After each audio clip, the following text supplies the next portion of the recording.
Picture this. You're walking through the streets of ancient Rome in the year 67 AD, and you witness something that makes your blood run cold. The emperor himself, Nero, is strolling through the forum with what appears to be his new wife, a stunning young woman draped in silk and jewels. But whispers follow in their wake because everyone knows the horrifying truth. That woman beside the most powerful man in the world was once a boy named Sporus, and what Nero did to him represents one of the most disturbing acts of psychological and physical abuse in recorded history. Before diving into these forgotten stories of survival and suffering, if you enjoy learning about the hidden truths of history, consider hitting that like button and subscribing for more content like this. And please, comment below to let me know where you're listening from. I find it incredible that we're exploring these ancient stories together from different parts of the world, connected across time and space by our shared curiosity about the past. What you're about to hear isn't just another tale of Roman excess.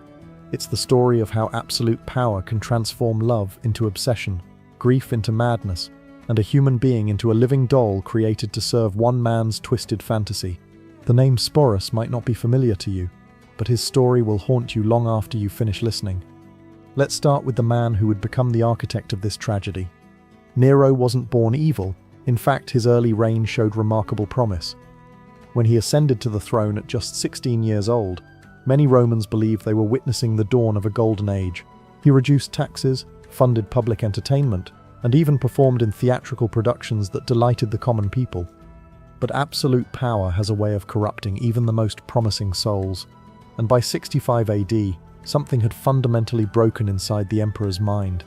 Maybe it was the constant paranoia that comes with knowing everyone around you wants your position. Maybe it was the isolation of being the only person in an empire of 60 million who could never be contradicted, never be challenged, never be told they were wrong. Or maybe it was what happened to the one person he claimed to love more than life itself. Her name was Poppaea Sabina, and she was everything Nero thought he wanted in a woman, beautiful beyond description, intelligent enough to match his own grandiose vision of himself, and ambitious enough to share his dreams of eternal glory. But Poppaea wasn't just another pretty face in the imperial court. She possessed the kind of sharp political instincts that made her a formidable ally, or a dangerous enemy. When Nero first laid eyes on Poppaea, he was already married to Octavia, the daughter of the previous emperor. It had been a cold, loveless political marriage. Poppaea represented everything that Octavia was not. Where Octavia was quiet and reserved, Poppaea was vivacious and commanding. Where Octavia sought to avoid attention, Poppaea reveled in being the center of everyone's gaze. The affair between Nero and Poppaea began as a typical Roman scandal. But what started as adultery quickly evolved into something much more dangerous: genuine obsession. Nero wasn't just attracted to Poppaea's beauty, he was consumed by her in a way that terrified even his closest advisors. Ancient historians describe Nero's behavior during this period as increasingly erratic and possessive. He would fly into murderous rages if other men so much as looked at Poppaea too long during public functions. He began stationing guards around her at all times, ostensibly for protection but really to monitor her every interaction. He lavished her with gifts that bankrupted the imperial treasury: jewels from India, silks from China, perfumes from Arabia. But perhaps most tellingly, he began to reshape reality itself to accommodate his obsession. First, he divorced Octavia, a shocking move that alienated many supporters. Then he announced his intention to marry Poppaea in a full imperial ceremony. The wedding was a spectacle of unprecedented luxury, with Nero sparing no expense to demonstrate his devotion. Even marriage couldn't satisfy Nero's need to possess Poppaea completely. He began to isolate her from family and friends, surrounding her with people who owed their positions entirely to his favor. He commissioned dozens of portraits and sculptures of her, not just for public display but for his private chambers, so he could look upon her image, even when they were apart. Ancient sources tell us that Nero would sometimes spend hours simply watching Poppaea as she went about her daily activities. This wasn't romantic devotion, it was the behavior of someone who had confused love with ownership, who saw another human being not as an independent person, but as a beautiful object that existed solely for his pleasure. Poppaea, for her part, seemed to understand the dangerous game she was playing. She was intelligent enough to recognize that her beauty and Nero's obsession gave her unprecedented power, but also shrewd enough to realize this power came with enormous risks. She began using her influence to advance her family's interests, building a network of supporters who would protect her if Nero's affections ever wavered. But Poppaea had one fatal flaw. She wasn't afraid to stand up to Nero. Unlike everyone else in the imperial court who had learned to anticipate the emperor's moods, Poppaea retained her independence of spirit. She would argue with him about policy decisions, criticize his artistic pursuits, and even mock his performances when she thought they were subpar. The details of what happened on that fateful day in 65 AD vary depending on which ancient historian you believe, but the outcome was always the same. During what started as a typical domestic argument, some sources say about Nero coming home late from chariot races, others about his theatrical pursuits, the emperor lost control in a way that would haunt him forever. According to Tacitus, the argument escalated when Poppaea dared to criticize Nero's priorities, suggesting he cared more about his public image than his responsibilities as a husband and father. She was pregnant at the time, carrying what would have been their second child, and perhaps the stress made her less willing to tolerate Nero's increasingly erratic behavior. What happened next has been debated by historians for centuries, but the consensus is that Nero, in a fit of rage, either kicked or struck his pregnant wife with such brutal force that she suffered fatal internal injuries. Some sources suggest it was a single blow to her abdomen. Others describe a sustained attack that left her bleeding and unconscious on the marble floor. Imagine the moment when Nero realized what he had done. The man who commanded 30 legions, who could have anyone executed with a word, who was worshipped as a god in eastern provinces, had just destroyed the one thing he actually cared about. The woman he had obsessed over was dying because of his own uncontrolled violence. Ancient sources describe the scene that followed as one of the most pathetic in imperial history. Nero reportedly threw himself on Poppaea's body, alternately begging her forgiveness and commanding her to live, as if his imperial authority extended even over death itself. He summoned the best physicians in Rome, offering them fortunes to save her life, threatening them with torture if they failed. But it was too late. Poppaea died within hours, taking with her the unborn child who might have been Nero's heir. In that moment, something fundamental broke inside the emperor's mind. The grief that followed wasn't just emotional devastation. It was a complete break with reality. Nero's mourning became legendary. He refused to have Poppaea's body burned according to Roman custom, instead having it embalmed and placed in a tomb more elaborate than those of previous emperors. He declared her divine, established a cult in her honor, and spent days talking to her corpse as if she could still hear him. The imperial court now had to navigate an even more treacherous landscape. Courtiers were expected to participate in the fiction that Poppaea was somehow still alive, referring to her in present tense and leaving her favorite seat empty at banquets. Anyone who suggested the emperor should move on was immediately exiled or worse.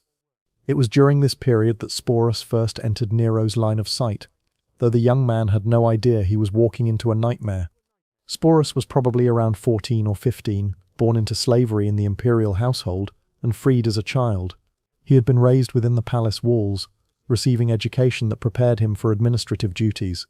This was actually a position of relative privilege. Freedmen in imperial service often enjoyed better conditions than freeborn citizens of lower classes.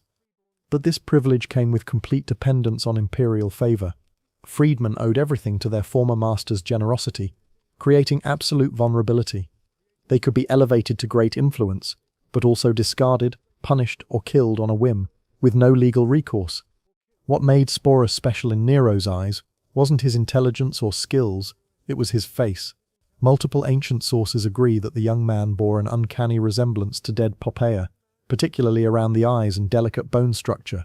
In a world where Romans believed physical resemblance indicated deeper spiritual connection, this similarity would have seemed almost supernatural. The first time Nero saw Sporus after Poppaea's death, something clicked in the emperor's broken mind. Here was a chance to undo the irreversible, to bring back what he had destroyed. The resemblance was so striking that for a moment, Nero may have actually believed he was seeing Poppaea's spirit returned in a new form. Of course, there was one obvious problem. Sporus was male. But for a man who had convinced himself he was a god, who had spent months talking to a corpse, changing someone's gender seemed like a minor obstacle. What happened next represents one of the most calculated acts of cruelty in human history. Nero didn't just decide to force Sporus to dress as a woman. He decided to make the transformation permanent. The emperor summoned the best physicians in Rome and ordered them to perform surgery on the young man, purely to make him appear more feminine. This wasn't just mutilation, it was systematic destruction of Sporus's identity as a human being. The procedure was dangerous, painful, and irreversible, often resulting in death from infection or blood loss. But even if Sporus survived, he would be forever changed, physically, emotionally, and socially. He would never father children, never experience normal relationships, never even be considered fully male by Roman society. The surgery took place in the imperial palace, in quarters specifically prepared for the purpose. Ancient surgical procedures were primitive, relying on basic instruments and crude anesthetics. The process would have been excruciating, lasting hours, with significant risk of death. Sporus would have been held down by guards while physicians approached with their instruments, knowing his screams would fall on deaf ears. Once Sporus recovered, a process taking weeks or months, Nero announced something that shocked even jaded Roman aristocrats. He was going to marry the young man in a full imperial wedding ceremony. The preparations took months and consumed enormous resources. Sporus was given a new name, Sabina, after the dead empress, and moved to special quarters where he could be prepared for his new role. Imperial seamstresses created an entire wardrobe, designing gowns that would flatter his modified physique and hide remaining masculine characteristics. Master jewelers crafted ornaments specifically for him, many incorporating gems that had once belonged to Poppaea herself. These weren't just accessories, they were tangible links to the dead woman, physical reminders of the person Sporus was being forced to replace. Makeup artists taught him cosmetic techniques to feminize his features. They showed him how to use kohl to make his eyes appear larger, how to apply rouge for rosy cheeks, how to use powders to soften facial angles. These lessons weren't just about appearance. They were exercises in systematic erasure of his original identity. Hairdressers instructed him in elaborate styling techniques, fashionable among aristocratic Roman women. His hair was cut, curled, and arranged in complex patterns, often incorporating expensive ornaments. The process could take hours daily, requiring multiple servants and heated metal tools. But perhaps most psychologically damaging were lessons in feminine behavior and deportment. Sporus was assigned tutors who taught him how to walk, sit, and gesture in appropriately ladylike ways. He learned how to hold his hands, position his feet, arrange his clothing when seated, and move through space, conveying grace rather than masculine strength. Voice coaches worked with him to modify his speech patterns, teaching him to speak in higher tones and adopt linguistic mannerisms associated with feminine discourse. This was perhaps the most challenging aspect, as vocal patterns are deeply ingrained and difficult to change consciously. Can you imagine the psychological torture of this transformation? Every day Sporus was forced to look in mirrors reflecting back a stranger wearing his face. Every lesson in feminine behavior reminded him that his identity was being systematically erased. Every piece of jewelry that had once adorned a dead woman was now a shackle binding him to a role he never chose. The wedding was scheduled for spring 67 AD, timed to coincide with religious festivals that would add ceremonial weight. Nero spared no expense, treating it as a legitimate imperial wedding worthy of the greatest emperor in Roman history. The ceremony took place in the largest palace hall, decorated with imported flowers and illuminated by thousands of oil lamps. Musicians played traditional wedding songs, while servants offered finest wines and delicacies. To outside observers who didn't know the full story, it might have looked like a normal imperial wedding. But those in the know understood they were witnessing something unprecedented and disturbing. Here was the most powerful man in the world, publicly marrying a surgically modified teenage boy dressed as his dead wife. The ceremony included all traditional Roman rituals, exchanging vows, joining hands, sharing sacred bread, signing legal documents making this union official.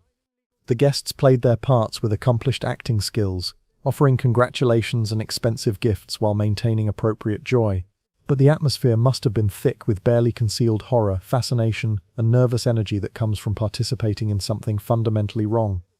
Following the wedding, Nero treated Sporus exactly as he would a legitimate empress. The young man received his own household staff, quarters within the palace complex, and income from the imperial treasury. He had his own litter for traveling, horses for riding, and retinue of supporters. But all this apparent luxury came with a terrible price: complete erasure of his original identity and constant performance of a psychologically devastating role. Sporus was expected to accompany Nero to public functions, sit beside him at state dinners, and play the devoted wife in all interactions. This wasn't just about appearances. Nero genuinely seemed to believe he had successfully resurrected Poppaea. He would call Sporus by his dead wife's name, reminisce about shared memories that had never happened, and expect responses maintaining the elaborate fiction. For Sporus, Every day became a high-stakes performance where the slightest mistake could mean death. He had to remember not just how to look and act like a woman, but how to respond as if he were Poppaea herself. When Nero mentioned events from his previous marriage, Sporus had to react as if he remembered them personally. Ancient sources describe Sporus as becoming increasingly skilled at this deception, developing an almost supernatural ability to anticipate Nero's moods and respond appropriately. But they also note he grew more withdrawn and melancholic as time passed, though he continued playing his assigned role perfectly in public. The psychological strain is almost impossible to imagine. Every morning Sporus woke in rooms decorated to remind him of a dead woman he'd never met. Every mirror reflection bore no resemblance to his original appearance. Every conversation required pretending to be someone else, having memories and experiences that weren't his own. For over 2 years, Sporus lived this bizarre existence, but his ordeal reached new heights when Nero decided to tour Greece. The emperor fancied himself an artist and was eager to compete in Greek festivals where he believed his talents would be properly appreciated. Naturally, Sporus accompanied him, displayed to foreign dignitaries as the Empress of Rome. Imagine Greek aristocrats trying to make sense of their conqueror, traveling with a teenage boy dressed as a woman, demanding everyone treat this obvious fiction as reality. But by 68 AD, Nero's excesses had finally pushed the Roman establishment too far. Rebellions broke out across the empire, led by governors tired of the emperor's erratic behavior and neglect of governance. The Praetorian Guard declared opposition to Nero's continued rule, and the Senate condemned him as an enemy of the state. When Nero finally fled Rome with a small group of supporters, Sporus was among them. Even facing death, the emperor couldn't leave behind his living reminder of Poppaea. They holed up in a villa outside Rome, waiting for either rescue or capture, while Nero alternated between grandiose escape plans and theatrical preparations for suicide. When word came that enemies were closing in, Nero finally chose death over capture, but his suicide left Sporus incredibly vulnerable. As one of the most visible symbols of Nero's reign, he was both a valuable prize and dangerous liability for whoever claimed power next. What followed was perhaps even more tragic. Sporus became a political pawn, passed from one powerful man to another like valuable property, first claimed by Nymphidius Sabinus, then by Otho, then by Vitellius, each treating him much as Nero had, keeping him dressed as a woman and calling him by Poppaea's name. It was under Vitellius that Sporus's nightmare reached its ultimate conclusion. The new emperor decided to use him for public entertainment in the Colosseum, specifically in a reenactment of mythological scenes involving violence and humiliation. For Sporus, this represented the ultimate degradation, being sexually humiliated in front of thousands for their amusement. Rather than submit to this final humiliation, Sporus made the only choice that was truly his own in years. He took his own life, probably by poison, sometime in 69 AD. He was probably no more than 20 years old. In death, Sporus finally escaped the grotesque theatre that had consumed his life. His story became a cautionary tale about the dangers of absolute power and the human cost of imperial excess. But ancient historians seemed less interested in Sporus as a person than as a symbol of imperial decadence. What makes his story so haunting isn't just the abuse he endured, but how he was systematically stripped of identity and agency. From the moment Nero decided he resembled Poppaea, Sporus ceased to exist as an individual and became instead a canvas for the emperor's twisted fantasies. The fact that Sporus chose death over further humiliation suggests that somewhere beneath the layers of forced femininity and imperial conditioning, some spark of his original self survived. His suicide was both tragedy and final act of defiance, a refusal to be degraded further, even at the cost of his life. Perhaps most tragically, we know almost nothing about who Sporus was before his transformation. What were his hopes and dreams? What did he want to do with his life? All of that was erased when he became Nero's living doll, replaced by a performance so complete that his original identity disappeared entirely. The boy who was forced to become an empress, who endured years of psychological and physical abuse, who finally chose death over further degradation. His story deserves to be remembered not just as a curiosity from ancient Rome, but as a testament to both human cruelty and human resilience. In choosing his own death, Sporus reclaimed the one thing denied him throughout his adult life, the power to make his own choice about his fate. His story reminds us that behind every historical narrative of imperial grandeur, there are individual human stories of suffering and survival that deserve our attention and our compassion, even across the vast gulf of 2,000 years.